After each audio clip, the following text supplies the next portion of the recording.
Oh, can we all just get along? We have to, and we need to. But first, we've got to get to some issues. CitizenLink is a public policy partner of Focus on the Family. We are social conservatives, and I'm going to dive right into the deep end.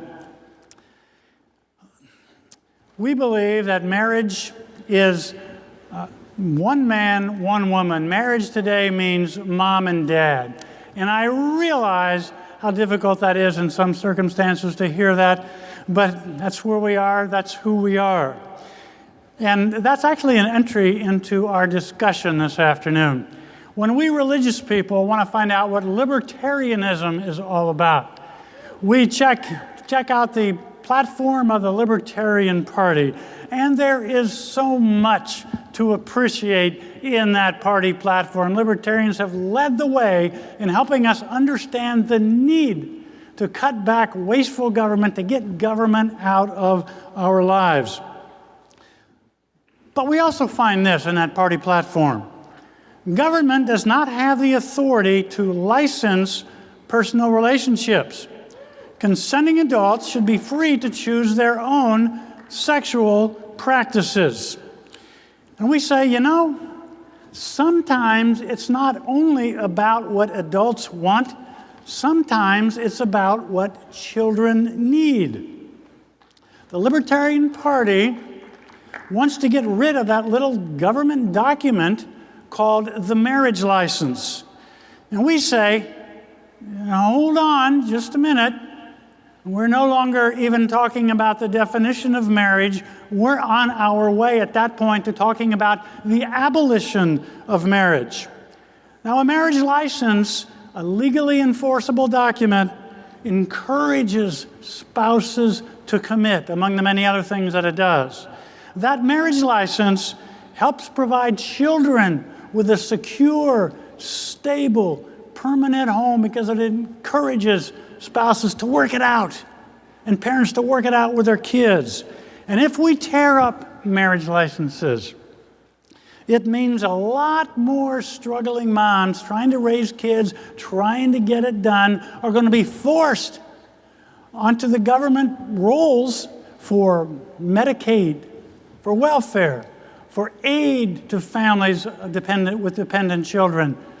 When we denigrate that little government document called a marriage license, we're going to have kids, many of them young men, teenagers, getting into trouble, and that means more judges, more juvenile detention facilities, more court orders, more social workers.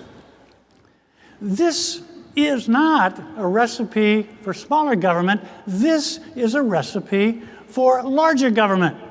Well, we have a whole lot of firepower waiting backstage to set me straight on all of this and a whole lot more. So one by one, I will introduce them and bring them out to begin our conversation. Our first panelist is Associate Vice President and Dean of Washington Programs for Hillsdale College and author of the book, We Still Hold These Truths. He's also Executive Editor of the Heritage Foundation Guide to the Constitution. Please welcome Dr. Matthew Spalding. Our next panelist is Editor-in-Chief of Reason magazine, co-host of The Independents with a TS on the Fox Business Channel, and co-author with Nick Gillespie of the book, The Declaration of Independence, again with a TS, How Libertarian Politics Can Fix What's Wrong with America, and we need that. Please welcome Matt Welch. He is the host of Talkers Magazine's top 10 political talk shows, reaching an audience of 4.7 million and a best-selling author. From the Salem Radio Network, please welcome Michael Medved.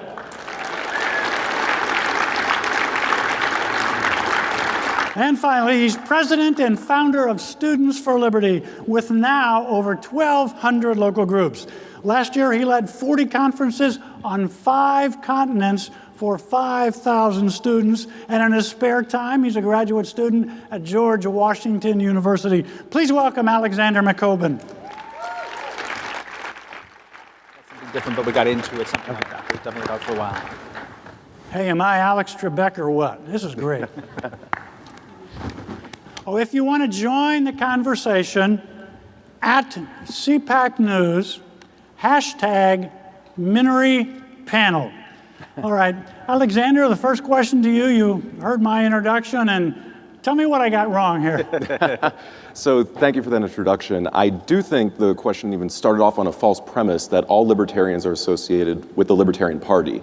That's not the case. You can be a libertarian and not be a Libertarian Party member or not be a libertine. Libertarianism doesn't even require someone to adopt certain policy positions or a particular justification for political philosophy.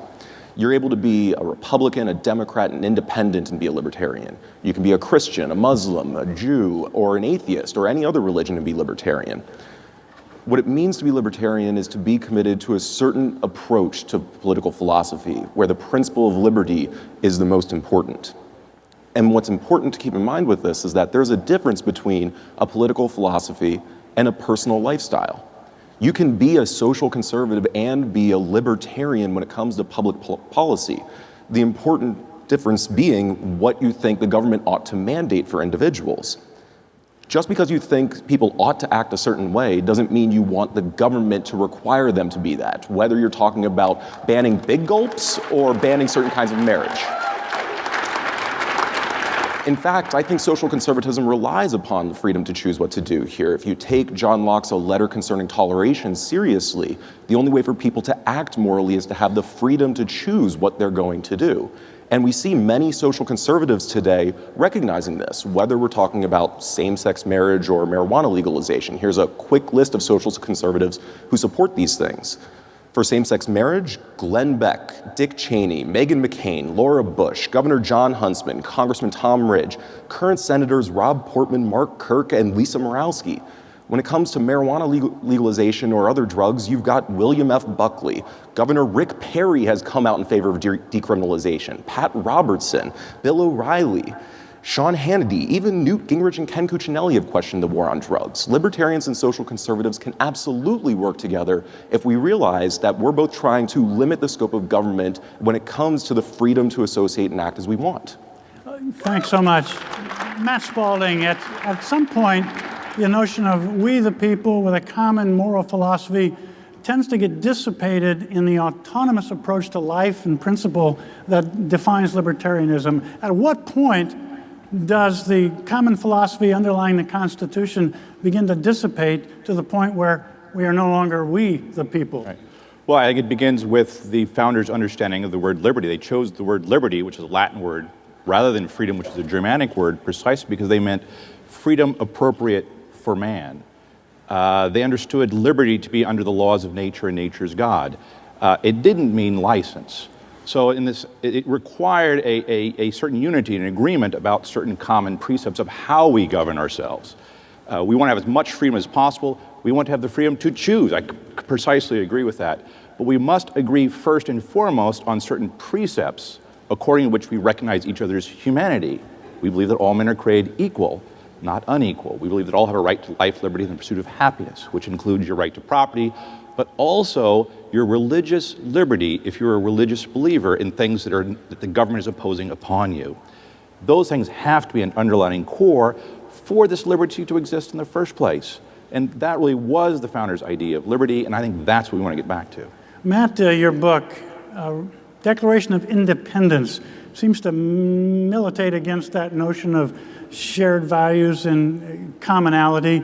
Your book speaks a lot about living interesting lives as far away from politics as possible. In fact, in your book, there's a bit of a rage against the system attitude in it. And how do you respond to what Matt Spalding has just said? I have faith in American culture. I have faith in the American. Yeah, there's got to be one of us left. I remember going on Wisconsin Public Radio in Madison, Wisconsin, like in October 2008, right after the TARP freakout and the bipartisan establishment in Washington telling us that in order to be good people, we had to support an open-ended check and bailout to everyone who'd made a mistake in the last 20 years. And the House of Representatives voted against it. And I was the guy who was going to go be the patsy on Madison, Wisconsin public radio to talk about why bailouts are bad. And we took calls for an hour, and for an entire hour, Madison, Wisconsin people were telling me, bailouts are morally wrong. This is America. If you take a gamble, you win, you lose. You shouldn't have the government bail you out. That said to me more about faith in some kind of bedrock American notion of free markets, of capitalism, of personal responsibility. If it can survive even our entire political establishment class freaking out, totally losing faith, when George W. Bush got in front of the country and said, normally I have faith in free markets and capitalism, but we knew that we were going to be in for a bad political era, and we are in one, but I have faith that these creed, this muscle memory of the American experiment will persevere. And I think it perseveres better the further away we go from political tribal membership, right? You know, when you can start thinking for yourself and focusing on individual issues and finding allies where they are on the issues that you care about, putting your arm around them and saying, let's go fight here, and then saying, okay, we don't have to agree about everything else. I think that's a normal procession of where America is going, and I'm ecstatic about it. All right, we have a question from the audience. We still have a creed. Medved, I will pass it along to you. Will political conservatives ever ease up on those social issues, or do we have to wait for our generation to run government? Okay, it's not a question of easing up on social issues, and it's not really even a question about arguing about the philosophy of libertarianism versus social conservatism or Burkean conservatism, or however you want to define it. Because right now, we have a common foe. We have a common danger.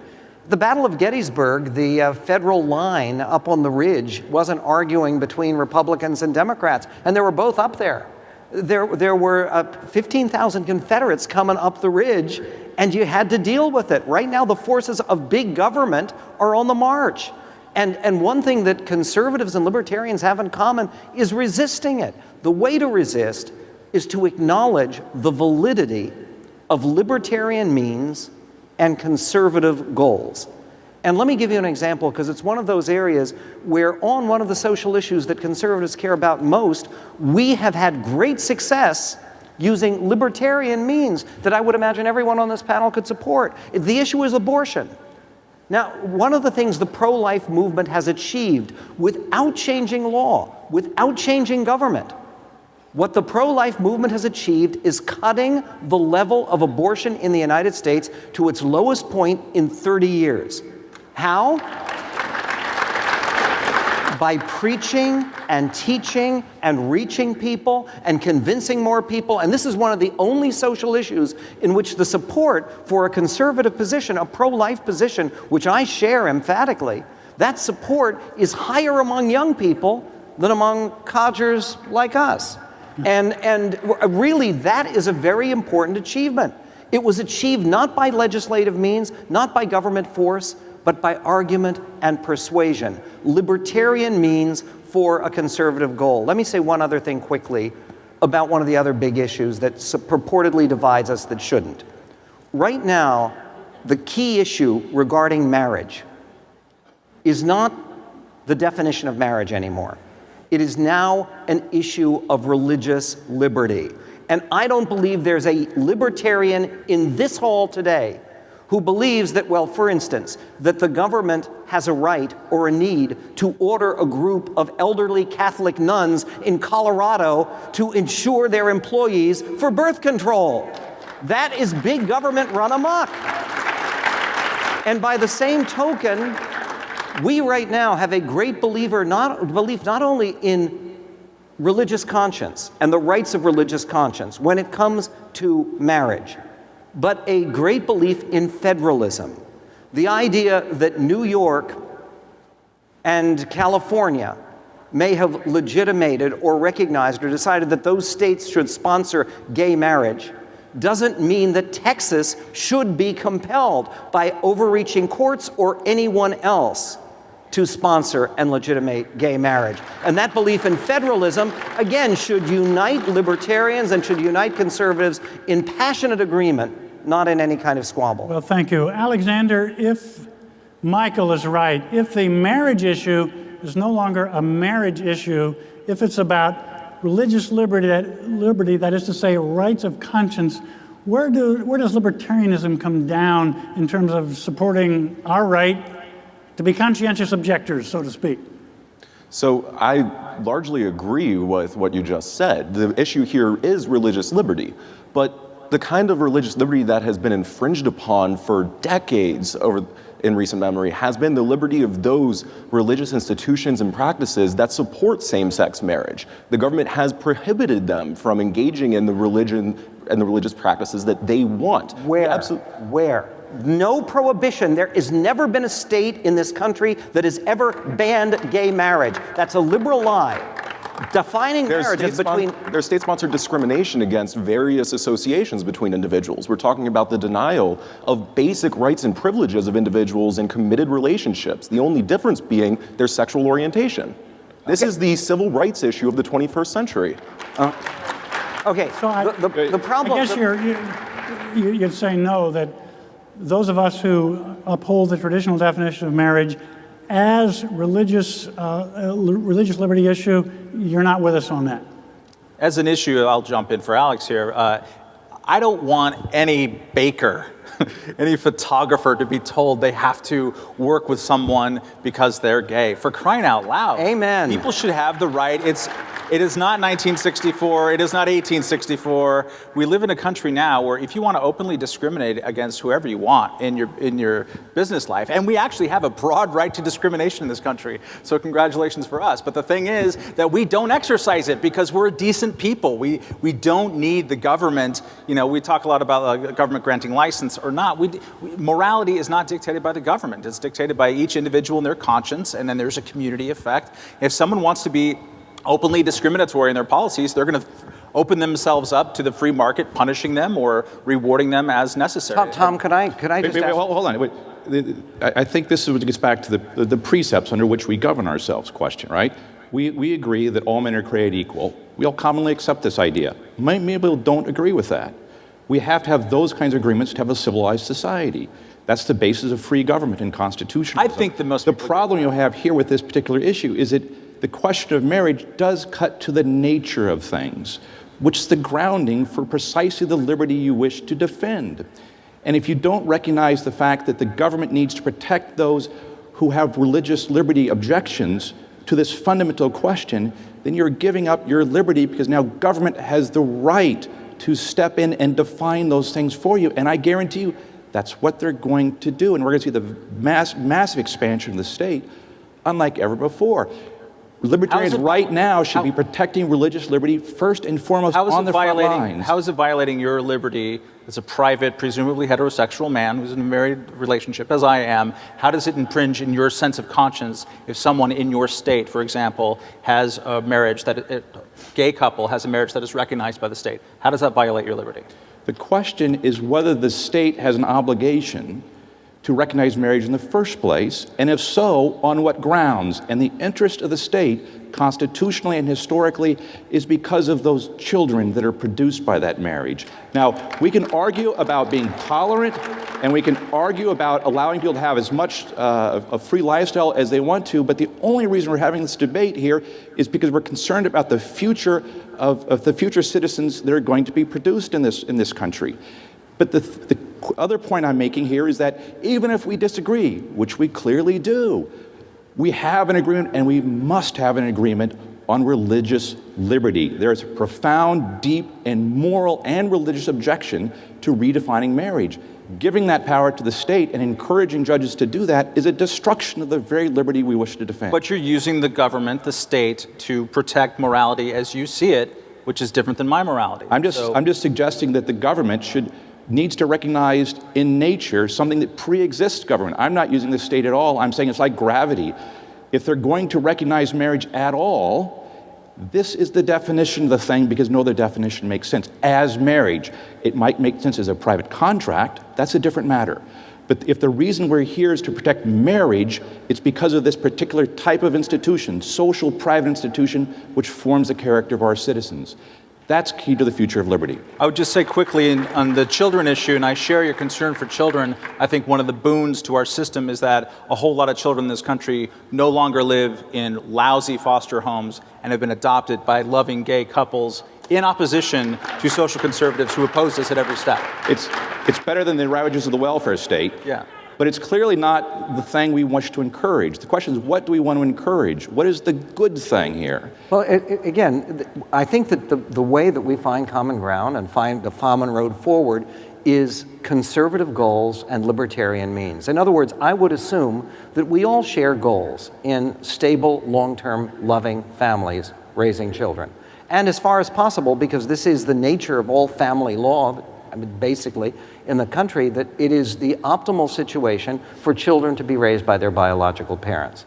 And once you agree on that, then you proceed with libertarian means. I don't think that there are a lot of social conservatives who are looking to undo right now the 15 states that have decided they want to sponsor gay marriage, at least not those states where that sponsorship was decided legislatively or through initiative. In other words, in Minnesota, they voted for it. They voted for it in my state of Washington. And I don't see a lot of social conservatives saying that this should be undone by some kind of governmental force. And recognizing that libertarian means minimizing the amount of governmental interference in our lives as far as possible, combined with conservative goals, which is healthy communities, strong families, decent values, promoting virtue, not just liberty. That, it seems to me, is the basis for the modern conservative. But really quick, there are 35 more states to go. And I think that's what the questioner was actually targeting, the fact that there are still places that are trying to recognize same-sex marriage in order to allow for the religious liberty of those people who want to have a marriage that's recognized by the state. Do you think that those places should be forced by federal action? Or do you believe that each state should be able to decide its own definition of marriage? I believe the 13th Amendment incorporates the Bill of Rights to all states, and that the freedom of association through marriage is a fundamental right, as the Supreme Court has said in Loving v. Virginia. We've dealt with this very same issue when it came to interracial marriage, and now we're dealing with homosexuality. It's a different question. The fact of one's color of one's skin is a coincidence, right? It has nothing to do with your character. Right? The difference between a male and a female is something that is self-evident and obvious that we need to deal with, and we can't shut it aside and we can't turn it over to judges to tell us what to do. I'm not saying that that's part of the human condition. Part of liberty is figuring out how do we as humans who disagree and have deep passions and beliefs get along and govern ourselves. That's why we have constitutionalism, to try to figure out how we do this. We don't force other people to live the way you want to live. And I'm suggesting to you that what the federal government is doing now, rapidly because of judges, is going to upend every social institution of this country. And that kind of revolutionary change is something that conservatives, libertarians, that we should all be opposed to, because it's going to destroy this country. And this goes to I am actually surprised, really surprised, to hear you take the position you do.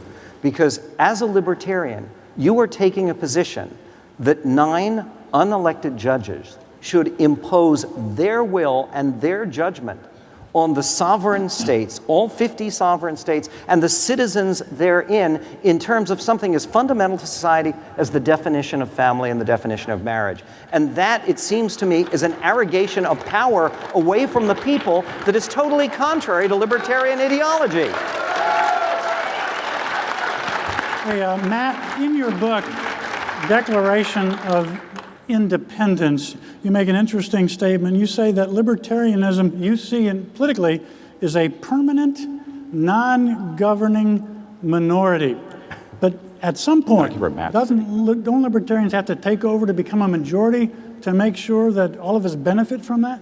Look, we're about 15% of the country, if you look at things generously. So we're not going to take over anything. And you're probably all happier for that. If you've ever been in a room full of libertarians, you'll know exactly what I'm talking about.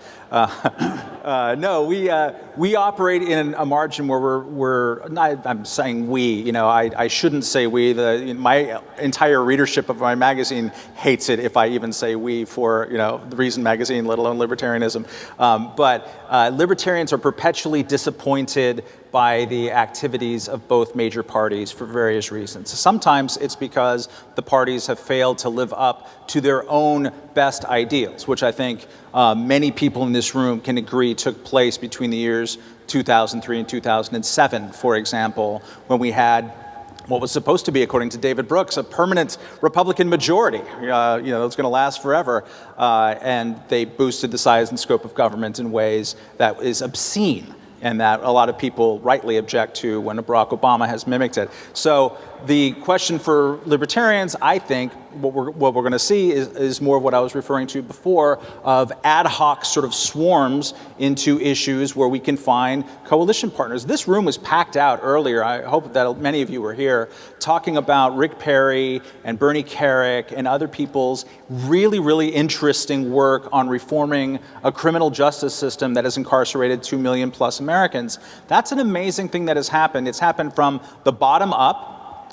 Finally some politicians started noticing, including many conservatives, leading on this issue. This is a great thing. I will embrace Rick Perry, kiss him on both cheeks and say thank you for leading on this issue. And if there's a Democratic governor who wants to do the same thing, I will do that too. A lot of the best action in American politics and society, whether it is from my point of view, not necessarily yours, in reforming the drug war system, marijuana, also in homeschooling, in a lot of different areas of American life, what the action is outside of the system and away from politicians, because politicians are terrified to lead. So it's Americans, and it's flowing permanently into these little coalitions to actually break these stupid log jams that both parties have contributed to. Alexander, let me bring you into this political discussion. 2016 looms. We're not going to get away from politics. Probably there will be a very strong Libertarian Party candidate running for president who probably doesn't have much of a chance to be elected. On the other hand, there may well be a barely tolerable Republican Party candidate who may have a better chance. Who will you support? It's very early to start saying who that one should support. But here's actually right question not for a everybody. personality, but which kind of candidate would you guide people toward? I'm going to guide people towards whoever is the most libertarian that has the most likely chance of getting elected. And that might be someone in the Libertarian Party. It might be a Republican. There might even be good Democrats, probably not at the presidential level, but at the local and state level, who have libertarian philosophies that libertarian voters should be happy to vote for, and they will be. And that's why I think this conversation is really important. One of the big things that divides libertarians and conservatives right now are these social issues. And there's a question as to whether libertarians should maintain the alliance with conservatism that's been around for a long time, or if we should form other alliances, or if we should develop our own effort. And we need to figure out if there's a way for us to work together or not. I think there is, but we need some give on both sides. Well, thanks so much. A question from the audience here. Back to my original point, why have government define marriage at all? That is in the Libertarian Party platform. Michael? The government defines marriage because ultimately when marriages break apart and there are children in the marriage, a government is inevitably involved. How else do you settle who gets custody of children, where the children will live, who's going to be responsible for supporting the children? And even marriage is a contractual relationship. Marriage is not a private relationship.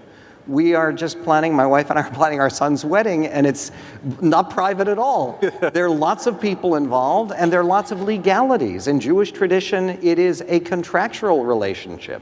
And contractual relationships in our society are enforced and arbitrated by the government. And what I think is fascinating here is the notion that particularly with gay adoption, which by the way I've supported for a long time, because I do believe that a loving, stable gay couple is a much better place to put a child than with either a single father or a single mother or in some kind of institution. And I think that conservatives, most conservatives, can acknowledge that. But having said that, if you have gay adoption and the couple breaks apart, it obviously has to be a governmental matter. It's going to come before a court. And courts need to be governed by legalities. For the Libertarians, what do you guys do with Matt Spalding, who wrote in his book, quote, "In a nation of limited government, religion is the greatest source of the virtue and moral character required for self-rule. Does that fly in the face of the autonomy that's inherent in libertarianism? Not for me. I mean, that very well might be true. I don't know. And if it's true, I'm totally happy with it. I mean, one of the geniuses of the American system is that we not only had some separation between church and state, but we allowed for religious competition. You know, my wife is French, and France is a dominant Catholic country, and they had a different idea about how to build their republic than not. And it's amazing to me, and it's amazing to them, to see how the amount of religious devotion in this country and the amazing good works that churches do in this country, which is totally not replicated anywhere else in Europe, which has a much different approach towards these issues. So our free market in religion, to use a term that might sound crass, I think has been a wonderful thing. Churches are integral. I don't know how integral, but they're integral to how communities get built and how America maintains itself. Good. So I'm not kicked off the island. Yeah, no, I mean, my point here is, we're having two different conversations. We're getting mixed up. One is a political conversation about how to fight through existing policies right here and now. But the broader question is more of this philosophical question. And there, I think we misunderstand it when we start talking about the various isms we fall into, whether it's libertarian, conservatism, or whatever it might be. The true fusion, the higher fusion, the true fusion of Western civilization is in what the founders did themselves, not just because they're ours, but because of what they accomplished. Namely, bringing all these things together, a very strong moral backbone and a moral understanding of the grounds for liberty with freedom in a very powerful way through the Constitution. That's the source of the fusion, and rather than bickering, we will continue to bicker over policies until night comes, I suppose. But we should continue to focus on why that agreement, that thing which is created the greatest freedom on the face of the earth, right? That's the fusion. And that allows for liberty, but protects religious liberty as well in a very powerful way. And that's our model for figuring out. Well, wait a minute, though. Matt Welch has written in his book, quote, "One-size-fits-all colors are fading. Americans are becoming more individualized, not just with their personal choices, but with their ideologies and politics." Does that give you concern for the future? No, it doesn't, right? If one size fits all, I mean, that's progressive liberalism, the expansion of state. I mean, there's complete agreement on that question. There's also increasing diversity in our society, partially because of technology, which I think is true. But remember, diversity in the diversity of opinions, including religious opinions, was exactly James Madison's argument about the Constitution. But that diversity, he also recognized, as did Jefferson and Washington, all the other founders, is based upon a unity, a philosophical unity, which they said was self-evident, a moral claim. These things have to go together. You can't have a defense of liberty in a practical sense without first recognizing that we recognize a moral precept that cannot be denied, that all men are created equal. And that's a fundamental truth that gives rise to life, liberty, and the pursuit of happiness. I think a major departure point, and I agree with most of that, is that simply I have faith that exists in America, that it's written into our DNA through the Constitution, through our cultural patterns, it's transmitted. I have faith that that's going to exist. I don't worry that this country is going to be destroyed on that axis at all. I would disagree with you, because particularly when you have government, and this is big government again, promoting multiculturalism, which is the opposite of Americanization, the idea of not e pluribus unum, not out of many one, but out of one many, then it's government once again taking a hugely destructive role. And I don't believe that government has to force people into anything, but to encourage the idea that we are one nation and one culture, and we share common precepts and common responsibilities, it seems to me is fundamental to a flourishing republic. I just think the culture takes care of that itself. We don't need government to, in a Teddy Roosevelt-style spasm, tell us that we have to be Americans in this one way. Fine, agreed. But we do have to pull back from government-sponsored multiculturalism and government-sanctioned. I mean, look, I do not believe that we should outlaw the speaking of any language other than English. But it seems to me absurd and destructive to the Republic that we now print ballots in 70 languages. I mean, if people are going to vote in the United States, They should be able to share a common language. Wait, I'm confused. Weren't you just saying that we needed to recognize that the one comes from the many rather than the many comes from the one? Shouldn't that be an embrace of decentralization and diversity? No, within the no, US? that is an embrace of the idea that was that Al if you want Gore's to be mistake, part if of you the recall. one, you share something in common with your neighbor, which is the ability to communicate with them. I mean, the problem here is I think libertarianism is too defensive in the sense that it assumes that whenever we talk about any unity, it means absolute unity, which we object to as well. But the question is, can we have any unity, anything upon which we agree? Very good. And the point is, we can't have freedom, right? Look at history before 1776. There was no freedom in the world that anywhere came near what the Americans accomplished. Why? Because it was either run by absolutism and kings and absolute rulers, or it was complete and utter anarchy. What the Americans said is that no, we agree on certain things that are unalienable, right? And on the basis of that, government should be based on consent, right? Those are the two sides of the coin, and they follow like night and day. And when you deny one of them, the other one collapses. And that's what we're threatened with happening here, I think. Alexander, do you think that we're destined to remain in a two-party system, or do you see a breaking up and realignment on a big scale coming in the future? I think there are a lot of things in the political system in the United States that prevent a third party from really taking a significant role in that system.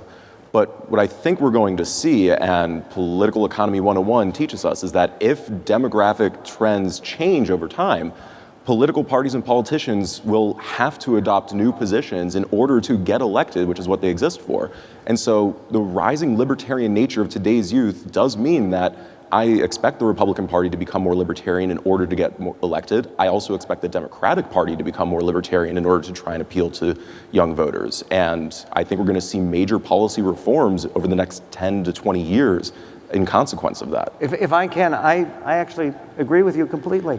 And I do want to take the opportunity. I have become somewhat notorious and been widely criticized by the Libertarian Party, that's large L, Libertarian Party, as an institution for always referring to them on my radio show as the Losertarian Party, and as not a party, but as a quasi-religious death cult. And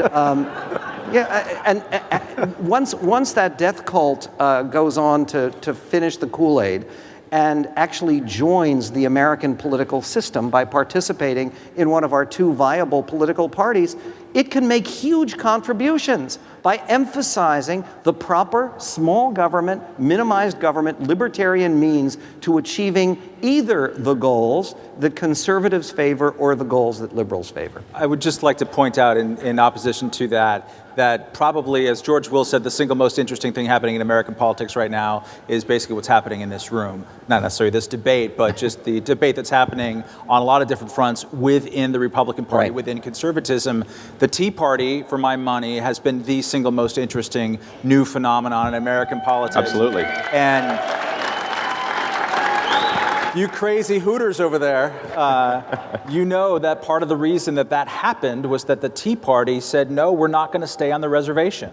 We're not going to join forever and be counted on forever to reliably vote forever for your damn candidates. We want candidates who stand up for the values that we have that have not been represented.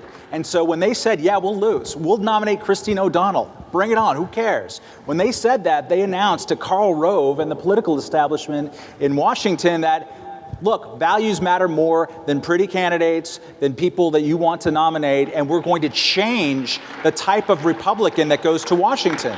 We have new Republicans in Washington because precisely people said, I'm going to be more of a free agent politically. I'm going to use independence as a weapon. And so now we have interesting people like Rand Paul, like Justin Amash, who are inconceivable in American politics in 2009. I think that's a great thing. Thank you. Matthew Spalding, last word to you. I was just going to say, you know, at Hillsdale, we make all of our students actually learn something about America and the Constitution. And one of the things we ask them when they come to school, when they come and I ask my students what kind of conservative you are, then they say, I'm a libertarian, I'm a traditionalist, I'm a neocon, a theocon, a paleocon, you name it. That's the wrong question. That immediately divides us, that immediately points to our differences. The question is, what do we wish to conserve? And that is American liberty. And this country is the most powerful force for liberty in the face of the earth. And I'm telling you, we are on the verge of losing that country. And if we don't come together in a very powerful way, in the way the founders did, we are going to lose it. And we shouldn't be an instrument of losing it. But if we come together, we win, because we have the ideas, and we are the group of ideas, and we have the truth. So Well said. We're out of time. Please express your appreciation. Great panel. Thank you. Great panel. Great fun.